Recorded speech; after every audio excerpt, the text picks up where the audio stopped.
네, 여러분 안녕하세요. 오늘은 자녀와의 정서적 상호작용을 위한 코칭에 대해서 이야기 나누어 보려고 합니다. 여러분은 자녀와 어떤 이야기를 주로 나누고 계신가요? 또 나의 자녀는 어떠한 분야에 관심을 가지고 있나요? 혹은 나의 자녀와 언제 대화를 나누어 보셨나요? 제가 이러한 질문을 하게 되면 바로바로 답변을 하실 수 있는 분들도 계시겠지만 조금 아리송하게 대답을 하기 어려운 분들도 계실 것 같습니다. 특히 직장 생활을 하고 계시거나 아니면 다자녀를 양육하고 계신 경우에는 자녀와 이렇게 이야기를 자주 나누는 것이 어려울 수 있는데요. 그래서 오늘은 나의 자녀와 어떻게 정서적 상호작용을 하는 것이 나에게 도움을 될지 아주 짧은 시간이지만 여러분에게 팁을 드리려고 합니다. 먼저 첫 번째는 대화는 바로 타이밍이라는 것입니다. 자녀가 대화를 나누고 싶은 타이밍이 있는데요. 저와 여러분도 그렇듯이 우리 성인도 내가 대화를 하고 싶은, 말을 하고 싶은 때가 있는가 하면 그렇지 않을 때도 있습니다. 자녀도 마찬가지입니다. 아이들도 마찬가지인데요. 내가 이야기를 하고 싶을 때가 있고 또 아닐 때가 있습니다. 제가 자녀를 키우면서 제가 대화를 하고 싶어서 누구야 수차례 부른 경우도 많았는데요. 그럴 때 본인이 대화를 하고 싶을 때는 부르지 않아도 저에게 달려와서 이야기를 하는 경우가 있는가 하면 아무리 불러도 대답조차 하지 않는, 방에서 나오지도 않는 그런 경우들도 있습니다. 그래서 나의 자녀도 나와 이야기를 나누고 싶은 때가 있고 그렇지 않을 때가 있구나라는 것을 알게 되었는데요. 그래서 대화는 타이밍이다라는 것입니다. 그럼 나의 자녀는 언제 부모와 또 나와 이야기를 나누고 싶을까요? 혹시 그런 부분에 대해서 생각을 해보셨나요? 아이들은 저도 여러 자녀를 키우다 보니까 성향이나 기질 이런 것들이 다 제각각인 것을 볼 수 있었습니다. 그리고 대화를 나누고 싶은, 또 말을 하고 싶어 하는, 또 관심을 가지고 있는 주제 이런 것들이 다 다르다는 것을 알 수 있었는데요. 그렇기 때문에 부모인 내가 나의 자녀를 관찰하고 나의 자녀가 이러할 때에 나와 대화를 나누고 싶어 하는구나.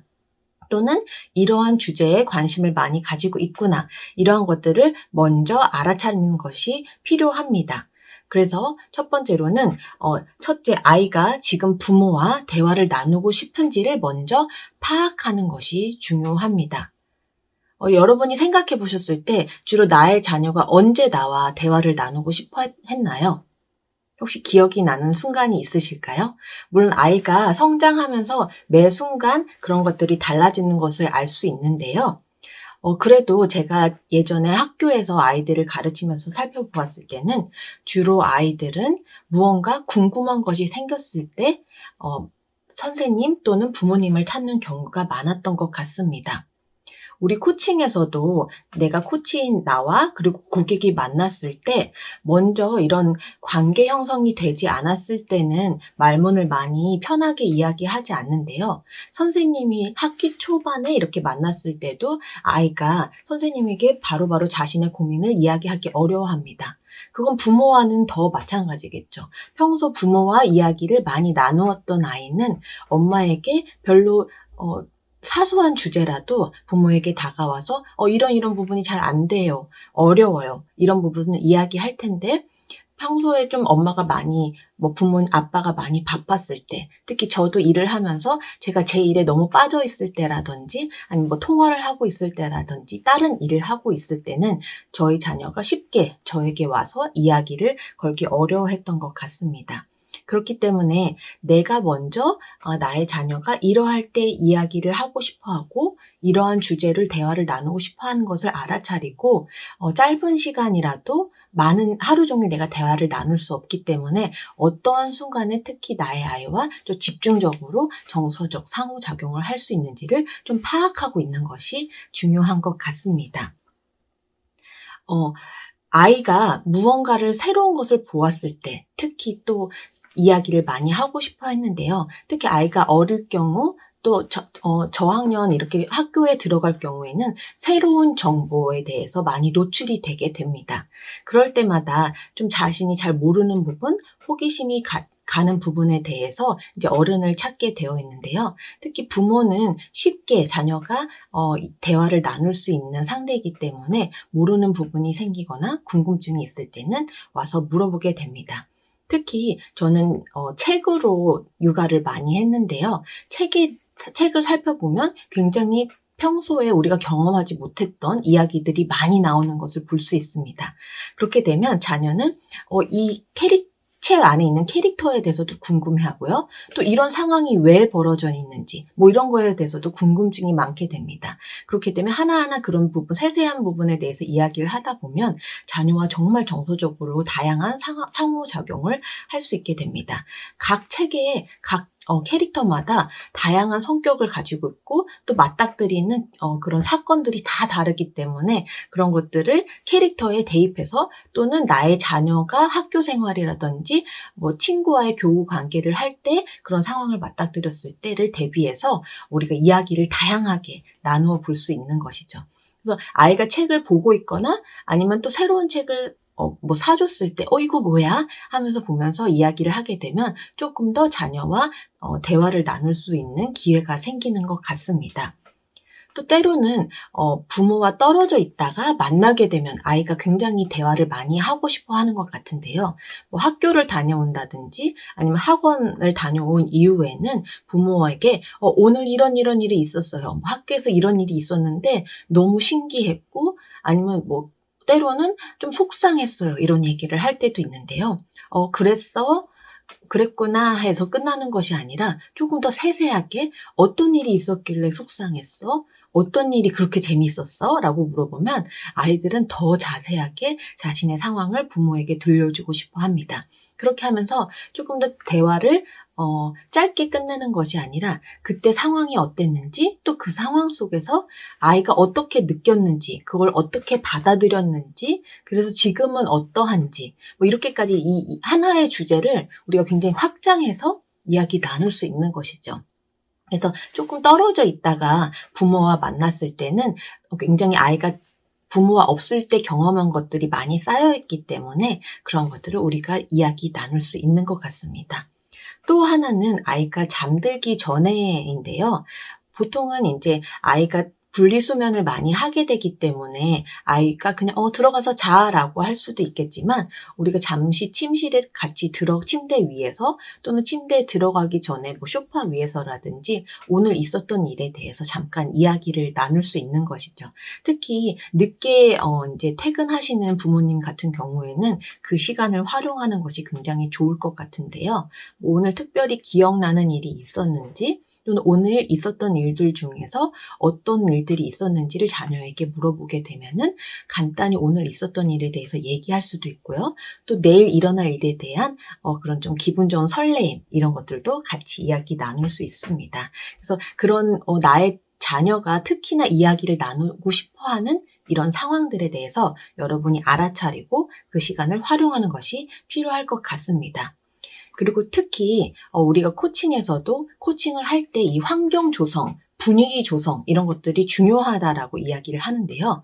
여러분이 자녀와 이야기를 할 때에도 그런 것들을 생각하면서 시작하는 것도 때로는 도움이 되기도 합니다. 뭐 예를 들어서 나의 자녀와 이야기할 때는 내가 핸드폰을 내려놓고 조금 멀리 두고 이야기를 한다든지 때로는 텔레비전을 보고 있었다면 끄고서 이야기를 한다든지 해서 나의 자녀에게 온전히 집중하고 내가 너에게 집중하고 있다. 너와 대화를 나누고 싶다라는 것을 그렇게 표현해 주는 것이죠. 그럼 아이는 더 활발하게 나에게 이야기를 하고 더 오래 우리가 대화를 나눌 수 있게 됩니다. 또 두 번째는요.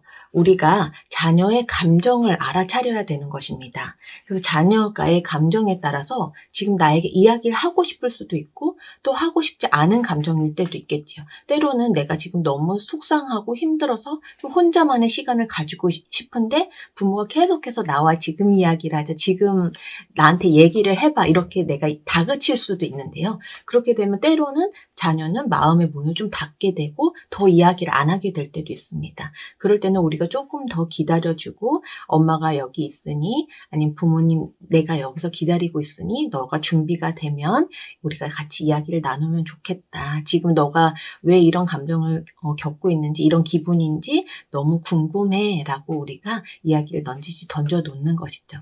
그러면 아이는 혼자 생각하고 시간을 갖고 있다가 어느 순간 나와서 나에게 부모에게 이야기를 해줍니다. 그래서 그때, 그래서 그랬구나. 내가 너무 아까는 궁금했는데, 지금 너의 이야기를 들으니까 네 감정이 왜 그랬는지 알겠어. 라든지 이런 것들을 표현하면서 우리가 이야기를 해줄 수 있는 것이죠. 그래서 두 번째로는 우리가 자녀의 감정을 알아차리고, 지금 무슨 대화를 하고 싶은지, 또 어떤 주제를 관심을 가지고 있는지, 이런 것들을 사전에 알거나 알아차릴 수 있는 그런 것들이 필요한 것 같습니다.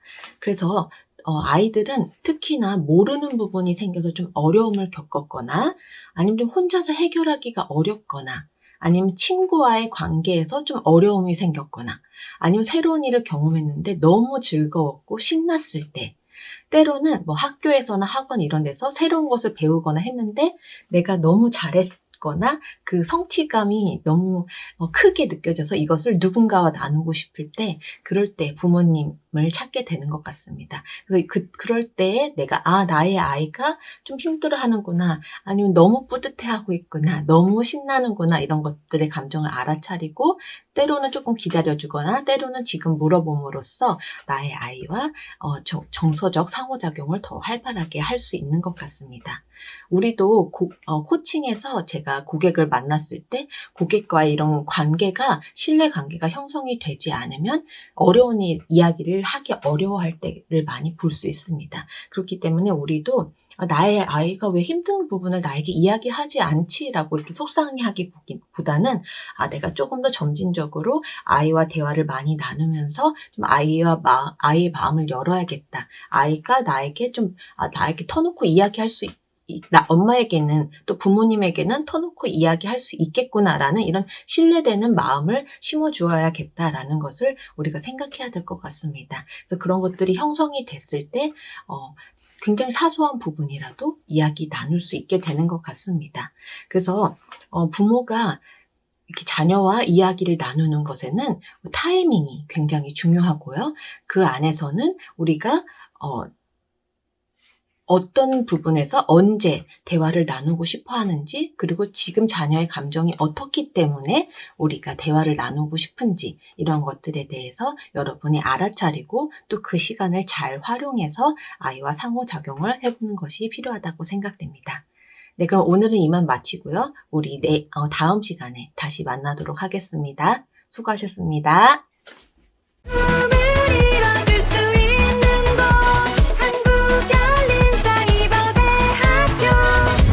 꿈과 행복이 공존해 안 되는 건 없어 절대 너를 믿고 도전을 해 한국